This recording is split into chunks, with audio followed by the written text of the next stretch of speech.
ঠাকুরের চরণে আমার কোটি কোটি প্রণাম। পরমারাধ্যা জগৎ জননী মায়ের চরণে আমার প্রণাম। দেবের চরণে আমার প্রণাম। আচার্য দেবের চরণে আমার প্রণাম। দাদার চরণে আমার প্রণাম। উপস্থিত সকলকে জানাই আমার রানন্দিত জয় গুরু ও ভালোবাসা। জয় গুরু। জয় গুরু। শান্তিদা তো বললো আজকে সত্যি আমার জীবনের একটা বিশেষ দিন। আজকে আমার বিবাহ বার্ষিকী, 8th অ্যানিভার্সারি, অর্থাৎ 8 নম্বর বিবাহ বার্ষিকী। তো আজকে ইচ্ছা ছিল ঠাকুরকে ভোগ প্রসাদ দেওয়ার, কিন্তু সেই কপাল আজকে হলো না আমার। যাই হোক, ঠাকুর তো আমাদের সঙ্গে আছেন। ঠাকুর যেদিন সুযোগ দেবেন সেদিনই হয়তো একটা প্রসাদ দিতে পারবো। তো প্রথমেই বলি, আমরা যেমন আমাদের অরিজিৎ বললেন যে আমরা যখন ছোটবেলা থেকে না ওই যে অ আ হস্যে দীর্ঘ যেমন শিখে আসি না আমাদের মায়ের কাছ থেকে, তখন মা টিচার, যখন আমরা স্কুলে যাই, primary school, high school, college, university, সেখানে যেমন আমাদের থাকে শিক্ষা গুরু, ঠিক সেই রকম আমাদের জীবনের আদর্শটাকে আদর্শ মাফিক চলনে চলতে গেলে আমাদের চাই দীক্ষা গুরু। অর্থাৎ গুরু শব্দের অর্থই হচ্ছে গু আর রু, যিনি অন্ধকার থেকে আলোর পথে আমাদের নিয়ে যান, তিনি হচ্ছেন আমাদের গুরু। সেই গুরুকে আমরা তো ওই যে আমাদের অর্জিত বলেন তো পরম জন্মের আগের জন্মের সৌভাগ্য থাকলেই আমরা সেই গুরুকে আমরা পাই। সেরকম শ্রী ঠাকুরকে আমরা আমাদের জীবনে পেয়েছি। শ্রী ঠাকুর হাতে কলমে পড়িয়ে বলিয়ে আমাদের দেখিয়ে দিয়ে গেছেন যে বিশেষ করে প্রত্যেক মাকে কিভাবে চলতে হবে। অর্থাৎ তিনি মায়েদের একটা বিশাল বড় সম্মানের জায়গায় রেখেছেন। তিনি বলেছেন প্রত্যেক মাই হচ্ছে জগৎ জননী, অর্থাৎ তিনি মায়েদের জগৎ জননীর সঙ্গে তুলনা করেছেন।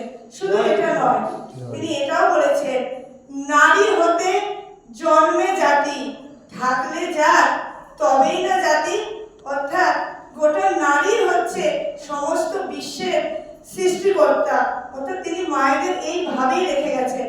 যেমন এই যে নেতাজির মা, বিভিন্ন মহাপুরুষের মা, অর্থাৎ মায়েদের আগে আদর্শ মাফিক চলতে হবে, তবেই তার সন্তানরা সুন্দর হবে। ছোট ঘটনা, দেওঘরে এক ব্রিটেন থেকে দাদা এসেছেন। তিনি তার বাড়িতে প্রচন্ড অশান্তি বা বিভিন্ন গৃহযুদ্ধের মধ্যে আছেন। তা ওনাকে কেউ বলেছেন যে সেই ঝাড়খণ্ডে না, ঝাড়খণ্ড না, তখন পাবনা জেলায় ছিলেন, যে ওখানে একজন মানব অবতার এসেছে, তিনি নাকি সব সমস্যার সমাধান করছেন। ওনার শুনে মনে হয়েছে যে আমি তো এত মামলা কেস সমস্ত কিছুতে আছি জড়িত, তো একবার গিয়েই দেখি না যে কি করা যায়। সেই সময় ওই দাদা যখন এলেন, তিনি আসার পর ভাবলেন আমার তো এই দাড়ি চুল গোপ, আমি একবার ফ্রেশ হয়েই একেবারে আশ্রমে ঢুকবো। তিনি ওই নাপিতের কাছে প্রথমে গেলেন, গিয়ে চুলদারি যখন কাটলেন, উনি বললেন যে আচ্ছা তোমাদের দেশের তো এই অবস্থা, এই রাস্তাঘাটের অবস্থা, এই নোংরা এত জায়গা, এইখানে কেন তোমাদের শ্রী ঠাকুর জন্মগ্রহণ করলেন? তখন ওই নাপিত দাদা কি বলছে জানেন? নাপিত দাদা বলছেন আচ্ছা সাহেব, আপনি সেই যে আমেরিকা থেকে এসেছেন, আপনি কি আমেরিকা থেকে এরোপ্লেনে করে একেবারে এখানে এসেছেন? বলছে না, আমি আগে কলকাতায় এসেছি, তারপর আমি এখানে এসেছি। বলছে কেন? আপনি তো আমেরিকা থেকে এরোপ্লেনে করে এখানে আসতে পারতেন। বলছে আমি কি করে আসবো, এখানে তো হেলিপ্যাডই নেই, এখানে এরোপ্লেন নামবে কিভাবে? তখন ওই নাপিত বলছেন ঠিক সেই রকমই, ঠিক এইখানেও আমাদের দেশে সুন্দর সুন্দর মায়েরা আছে, তাই নেতাজির মতন, শ্রী ঠাকুরের মতন, শ্রী চৈতন্য দেবের মতন, পরমহংস রামকৃষ্ণ দেবের মতন সন্তান জন্ম নিয়েছেন। সুন্দর প্ল্যাটফর্ম থাকলে তবে সুন্দর সন্তান জন্ম নেয়, অর্থাৎ মাকে আগে সুন্দর হতে হবে। তখন ওই আমেরিকার দাদাটা ভাবছে যে দেশের নাপিত এত সুন্দর কথা বলে, সেখানে শ্রী ঠাকুর কি হতে পারে।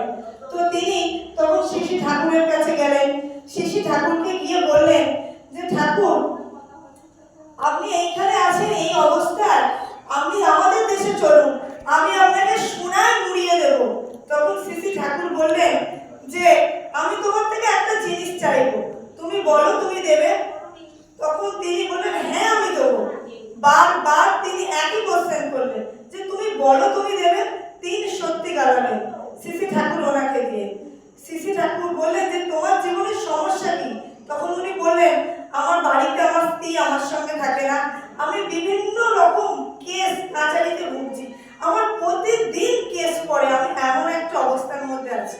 তখন শ্রী ঠাকুর বললেন, তাহলে আমাকে তুমি কথা দিয়েছো, আমার কথা কিন্তু তোমায় রাখতে হবে। বললেন, হ্যাঁ বলুন, আমি আপনার জন্য কি করতে পারি? আপনি যা বলবেন আমি তাই করবো। তখন বলছেন, তুমি এখান থেকে বাড়ি যাবে, বাড়ি গিয়ে প্রথমে তোমার স্ত্রীর কাছে যাবে, মিষ্টি কিনে নিয়ে যাবেন। তুমি বলবে যে আমি ঠাকুর বাড়িতে গেছিলাম, শিশি ঠাকুর তোমার জন্য এই মিষ্টির ডালা পাঠিয়েছে, পাঠিয়ে নেমন্তন্ন করতে বলেছে যে আমার বাড়িতে তোমার ভোজের নেমন্তন্ন। আর যার যার সঙ্গে তোমার কেস চলছে প্রত্যেকের বাড়িতে যাবেন, গিয়ে প্রত্যেককে মিষ্টি দিয়ে নেমন্তন্ন করে আসবে যে আমার বাড়িতে তোমার ভোজের নেমন্তন্ন। আর প্রতি মাস অন্তর তুমি একটা করে পত্র পাঠিয়ে আমাকে জানাবে তুমি কেমন আছো। ওই ভদ্রলোক ওটাই করলেন। করার পর ওই যে শ্রী ঠাকুর বলেছেন তোমার যারা শত্রু আগে তুমি তার বাড়িতে ডালা পাঠিয়ে নেমন্তন্ন করবে। তো তিনি যখন নেমন্তন্ন করলেন, প্রত্যেকে এলেন, আসার পর ভোজ গ্রহণ করলেন এবং তারাই কি করলেন, কেস তুলে নেবেন এবং তার স্ত্রীও তার সঙ্গে থাকতে শুরু করলেন। পত্রপাঠে যখন প্রতি মাসে এই কথা শ্রী ঠাকুরকে জানাবেন, শ্রী ঠাকুর খুব খুশি হলেন। এই হলেন আমাদের শ্রী ঠাকুর। আর এইভাবে শ্রী ঠাকুর আমাদের মায়েদেরও চলতে বলেছেন যে আমরা বাস্তব জীবনটাকে কিভাবে চলবো। তিনি বলেছেন যে মা হচ্ছে মাটি, মাটি যেমন ভাবে সহ্য করে মাকে কিন্তু ঠিক সেইভাবেই সহ্য করে থাকতে হবে।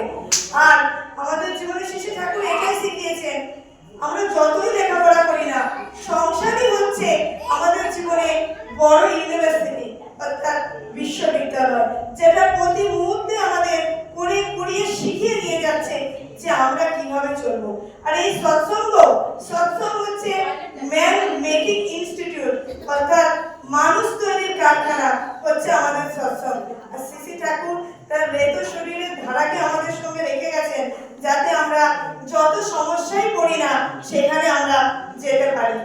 ওই যে শ্রী ঠাকুর বলেছেন সব সমস্যার সমাধান ইষ্ট প্রতিষ্ঠান, অর্থাৎ আমরা জীবনে যাই সমস্যায় পড়ি না কেন শ্রী ঠাকুর তো আছেন, তার নাম ধ্যান ইষ্টভীতি করার সঙ্গে সঙ্গে আমরা যখনই কোনো সমস্যায় পড়ি, আমরা যদি ছুটে আমরা ওই দেওঘরে চলে যাই, আচার্যদেব কিন্তু ওখানে বসে আছেন, তিনি কিন্তু ঠিকই আমাদের সমস্যার সমাধান করেন। এই হচ্ছেন আমাদের শ্রী ঠাকুর এবং তার পরিবার, জানেন প্রতি বড় মুহূর্তে সব সময় সাহায্যের হাত আমাদের সঙ্গে বাড়িয়ে দিয়ে গেছেন। আর দিয়ে গেছেন ইষ্টভীতির মতো রক্ষা কবচ, যে ইষ্টভীতি করলে আমরা মরণকেও পার করে যেতে পারি। এই হচ্ছে ইষ্টভীতি। বন্দে পুরুষোত্তম। বন্দে পুরুষোত্তম।